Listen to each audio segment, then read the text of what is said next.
बिस्मिल्लाहिर्रहमानिर्रहीम। अस्सलाम वालेकुम।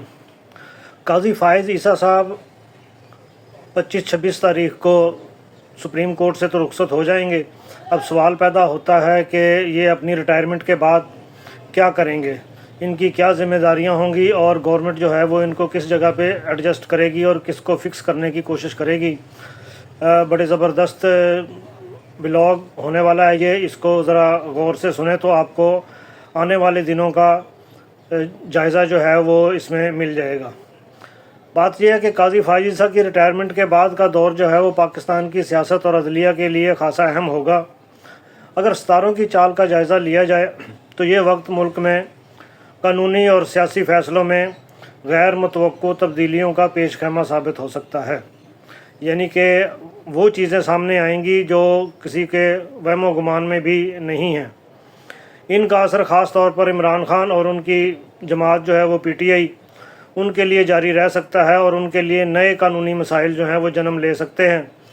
अब सितारों का असर, काजी फ़ाइज़ ईसा का किरदार जो है वो देखें तो यूरेनस जो है वो रिवर्स चलेगा 30 जनवरी 2025 तक। अब ये गैर मुतवक्को वाक़यात और निज़ाम में तब्दीलियाँ लाता है। काजी फ़ाइज़ ईसा साहब को जो कानून में उनको महारत हासिल है, वो महारत जो है वो गवर्नमेंट उनसे लेगी और निज़ाम इंसाफ के मामलात में किसी न किसी तौर पर उसको शामिल रखेंगे, चाहे वो अवामी बयानात की शक्ल में हो या गैर रस्मी मुशावरत हो। इनका जो असर है वो रहने वाला है। सियासी असरात में यूरेनस जो है वो उसके असर से खान साहब और इनकी पार्टी को नए चैलेंजेस का सामना हो सकता है, जैसे कि केसेस में दोबारा पेशरफ्त।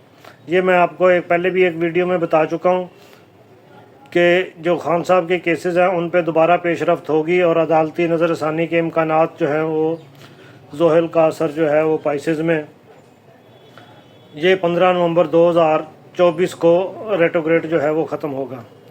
ज़ोहल का असर जो है वो ज़िम्मेदारी नज़्म ज़ब्त पर होता है और काजी साहब के लिए ये वक्त अपने तजर्बात और कानूनी मामलात में जो रहनुमाई है गवर्नमेंट को वो फ़राहम करना हो सकता है। मुझे लगता ये है कि रिटायरमेंट के बाद खान साहब को फ़िक्स करने के लिए काजी ईसा साहब की खिदमात जो हैं वो हासिल होंगी, क्योंकि ये ज़हन में और इनके दिमाग में खान साहब के लिए नफ़रत जो है वो बदरजा अतम मौजूद है और वो इस चीज़ से फ़ायदा उठाना चाहेंगे कि जो नफ़रत इनके दिल में है वो भी पूरी करें और उस तरीके से कानूनी मामलात को हैंडल करें ताकि खान साहब को, यानी कि पूरे का पूरा एक जो चीफ़ जस्टिस है वो खान साहब के लिए पहले तो कानून इन्होंने तब्दील किया, कानून तब्दील करके फिर ये एक जज जो है वो उसकी ड्यूटी इसी मकसद के लिए लगाएंगे कि आपने खान साहब को फ़िक्स कैसे करना है।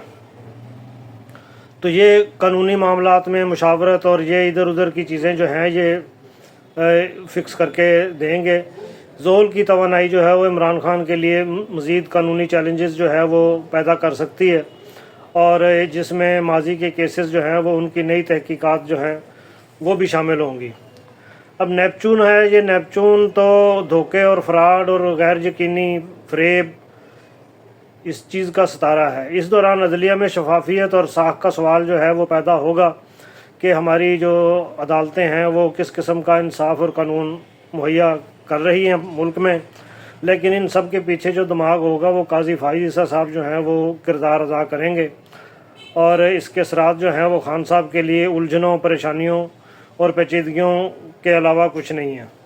फिर जुपिटर जो है वो जेमिनी में रिवर्स चल रहा है, तो ये फरवरी 2025 तक चलेगा और ये हिकमत और वसत पर होता है। लेकिन रेट्रोग्रेड में ये है कि पुराने मामलात की नज़रसानी की निशान देखें, जो भी 5 सितारे इस वक्त जो हैं वो रिवर्स चल रहे हैं, तो उनके जो असरात हैं वो खान साहब के ऊपर बहुत शिद्दत से पड़ने वाले हैं और ये पुराने केसेस जो हैं वो इनको दोबारा खोलेंगे और नई तशरीहात करके फिर दोबारा इसको चलाएंगे।